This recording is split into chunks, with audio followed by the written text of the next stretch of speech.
Hello, dear viewers. My name is Seth Abasu, and today we'll be talking about the 1920s Mark of Zorro.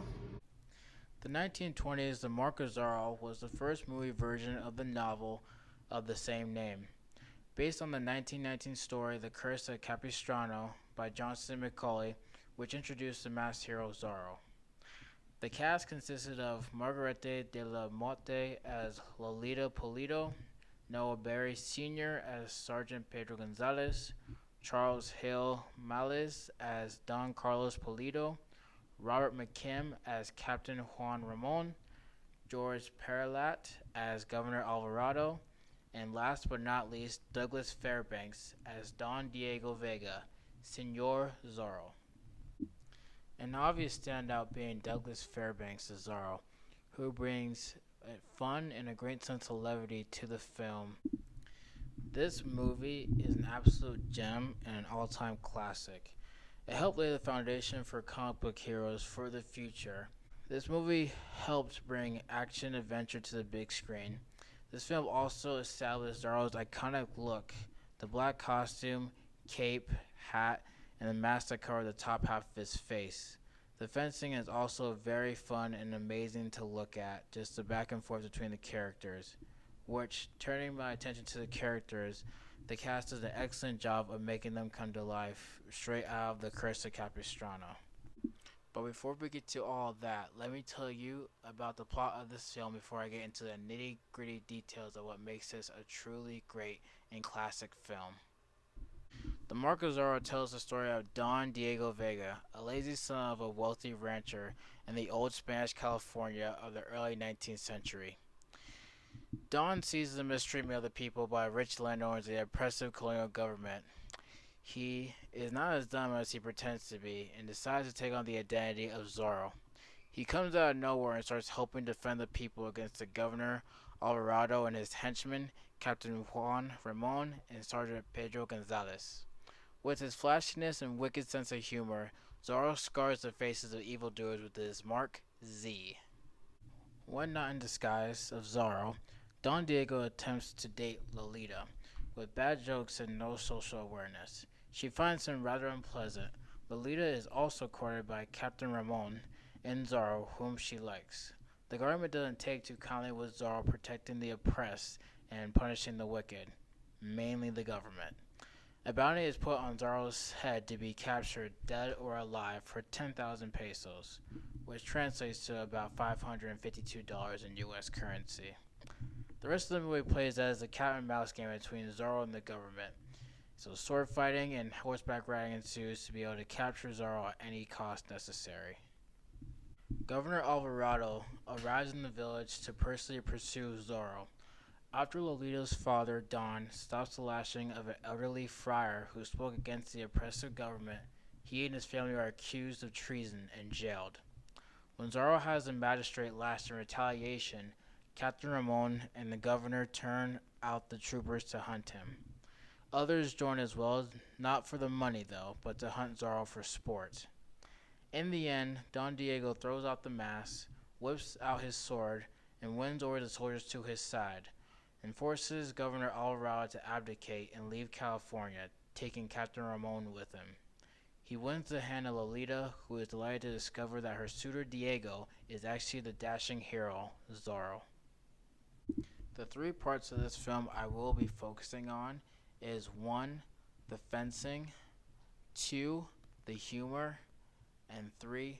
Secret identities. Before the 1920s, fencing portrayed in movies were characters just childishly whacking their swords. From this film, sword fighting was able to get a new look. Fairbanks asked fencing masters to advise the film to create the first movie with swordplay that was authentic. At the request of Fairbanks, a swordsman expert was hired to look over the fighting in the film. This helped create a more realistic depiction of sword fighting. It gave audiences a new look at the swashbuckling adventure. This led to many other films in which Fairbanks was involved in, with fencing, to have swordsman experts to help with the fight scenes. Films such as The Three Musketeers of 1921, Don Q, Son of Zorro of 1925, The Black Pirate of 1926, and The Iron Mask of 1929.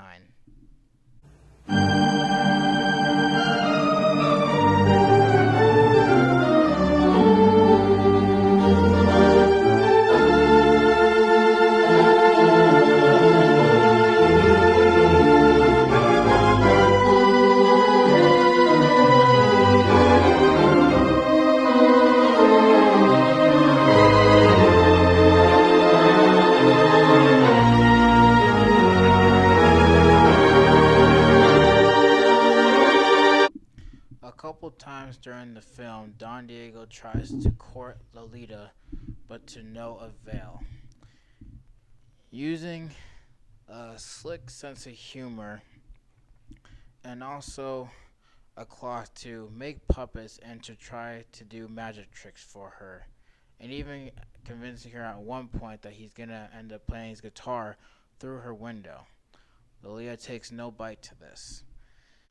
Lolita and Don Diego's interactions are usually portrayed pretty awkwardly, with jokes really not going anywhere and they're just not on the same wavelength.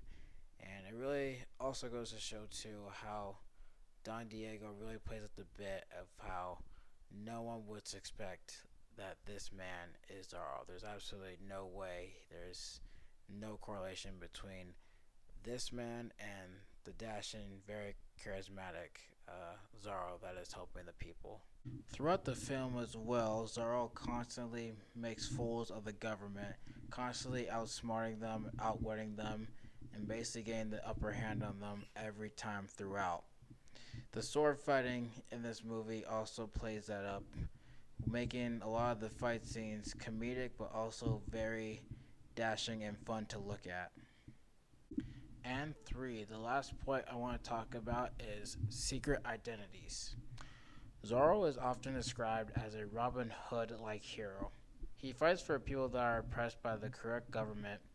When not in disguise, he acts like a fool, performing magic tricks and being rather rude. But when he's in costume, he is courageous and carries with him a great sense of humor. I think what makes Zorro so endearing as a hero is that despite his riches and wealth, he still fights for the little guy. He wants to help solve the problem in any way he can. And this basically harkens on to Zorro's influence over all of fiction. A character who was a prototype for comic book heroes such as Batman, Green Arrow, Spider-Man, Daredevil, and so many more. Because of the success of the first film, Zorro remained a popular draw at the box office, and Fairbanks returned to the role in the movie sequel Don Q, Son of Zorro in 1925. The 1940 remake The Mark of Zorro starred Tyrone Power in the title role. The Mask of Zorro in 1998 starred Anthony Hopkins playing the aging Don Diego, who emerges from retirement to train Antonio Banderas' character to be his successor as Zorro. Banderas reprised that role in The Legend of Zorro in 2005. Zorro's television appearances included Walt Disney's Zorro series going from 1957 to 1959, starring Guy Williams as the masked hero, as well as a syndicated live-action show that lasted from 1990 to 93 and numerous animated series. In summary, I think The Mark of Zorro is a fantastic film that you should definitely check out. It just goes to show you that no matter how much wealth or money you obtain in this life and how up you get on the hierarchy, that you can always be able to fight for those who are oppressed. And Zorro just really truly marks the making of a true hero and someone that everyone should look up to and be inspired by, to always do the right thing and to never turn a blind eye to injustice.